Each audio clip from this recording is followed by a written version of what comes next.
Welcome back to the deep dive. Today we're really getting into the weeds with the developer problem. We are putting on the hard hats for this one. Yeah, it's pretty technical, but it's also, one of those things that I think almost every developer can relate to. Oh, absolutely. It's that core tension, isn't it? This eternal fight between the rock-solid stability of your operating system Right. and the need for the absolute latest cutting-edge tools. You want both, but they're often pulling in opposite directions. Exactly. And our learner in this case was diving into Haskell and trying to figure out the best way to just, start a new project. They looked at the usual suspects, Cabal, GHCup, but ran into a bit of friction pretty quickly.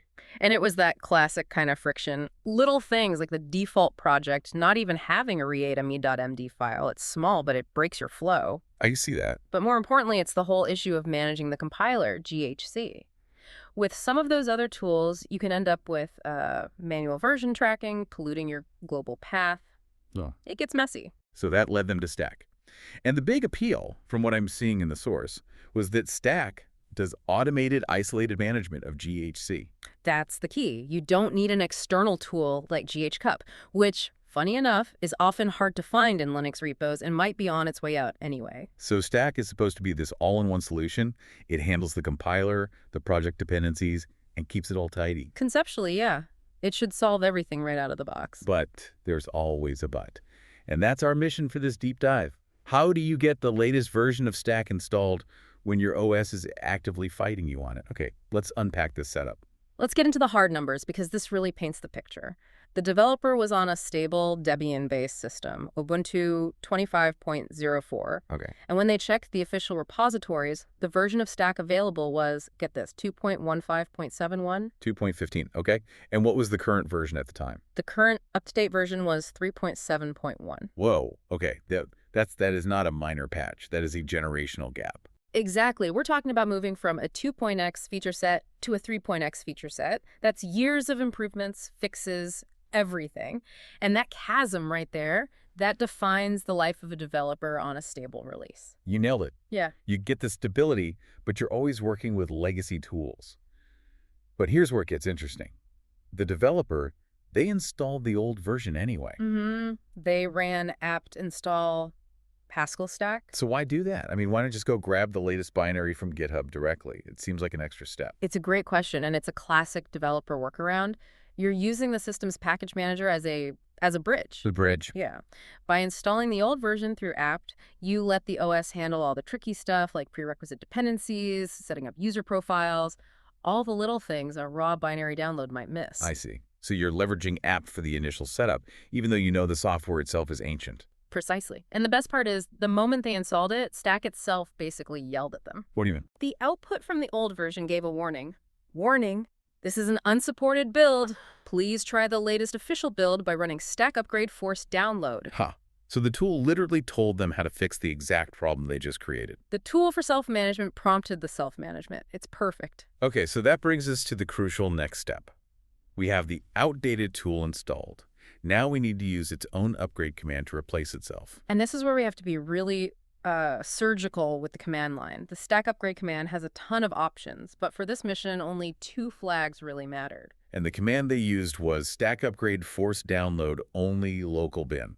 Let's break those flags down, because this is where the real lesson is. Okay, first up, force download. That one's pretty straightforward. It just tells Stack, I don't care what you think is installed, go to GitHub and get the absolute newest version. No questions asked. You're overriding its own checks. You're forcing its hand. But that second flag, only local bin. Now that is the key to professional tool management on Linux. That's what prevents a disaster. A disaster. Why? What would happen if you forgot that flag? Well, a Stack would probably try to overwrite the binary that app just installed, the one in usurp and stack. And that's a system directory. It's a system managed directory. Overwriting files in there is a huge no-no. It breaks system integrity. And a future OS update could just overwrite your new version anyway. You'd be stuck in a loop. So only local bin tells it, don't touch the system files. Install this for me, the user, in my own space. Exactly. It directs the new binary right into .local bin stack. Think of usrbin as the public library managed by the OS. But .local bin is your personal workshop. You're in complete control there. And that separation is just crucial. It is. So the command ran, it detected version 3.7.1, downloaded the binary, and put it right where it belongs in the user's local directory. A success, but not the end of the story, right? Because then you get a new warning. An expected warning, yes. The system immediately said, warning, the stack executable found on the path is Disturbance stack and not the version that was just installed. Ah, the classic path race. You have two versions of the same tool, and the old one is winning. It is. And this gets into path precedence. When you type a command, your shell looks through a list of directories in your path variable. And on most Linux systems, exurban comes before your local pabin. So the OS is basically designed to trust its own stuff first. That's the core of it.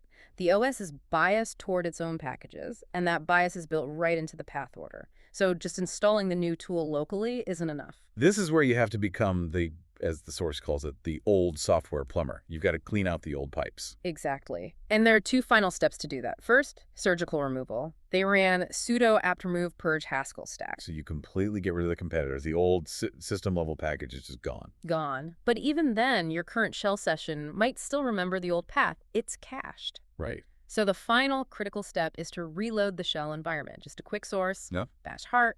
And that forces the shell to look again and find the new binary. That's the moment of truth. It is. And the which stack command then confirmed it. The path was now correct. Home foobar.local binstack. And the version check? Version 3.7.1. Mission accomplished. The user's environment is now in full control, completely independent of the OS update cycle. You know, this isn't just a Haskell thing. This is the playbook for almost any modern development tool, right? Node.js, Rust, you name it. It absolutely is. You use the system as a bridge, but you manage the currency locally. You respect the boundaries. So the real payoff here isn't just installing Stack. It's seeing it do its main job, managing the compiler. Yes.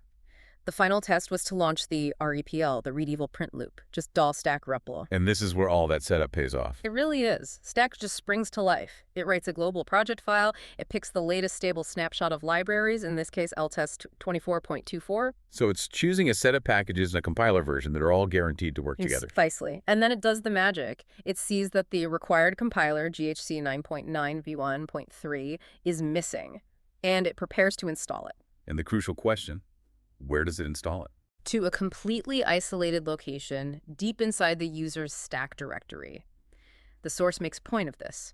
This will not interfere with any system-level installation. And that isolation is the whole reason the developer went down this path. No more global pollution, no more conflicts. Each project gets its own clean environment. A hermetic, self-contained world. The OS is happy because its paths are clean, and the developer is happy because they have the absolute latest tools. And the test finished with the classic, hello world.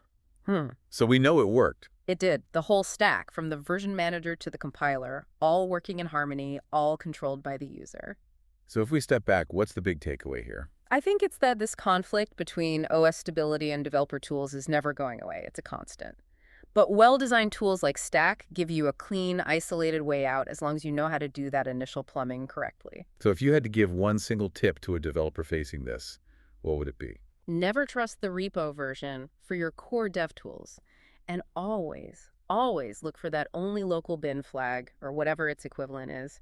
That separation between your user space and the system space is the key to everything. It's fascinating. Even with all this amazing automation that manages compilers for you, at the end of the day, you still need to understand the fundamentals of the Linux path. Yeah. You know, the difference between Disturbance and .localpalmon. That knowledge is still essential. It really is. It turns out even the most advanced development environments still need a little bit of that old software plumber skill to work just right. A great lesson in keeping your tools on the cutting edge without breaking your stable system. That's all the time we have for this deep dive. We'll see you next time.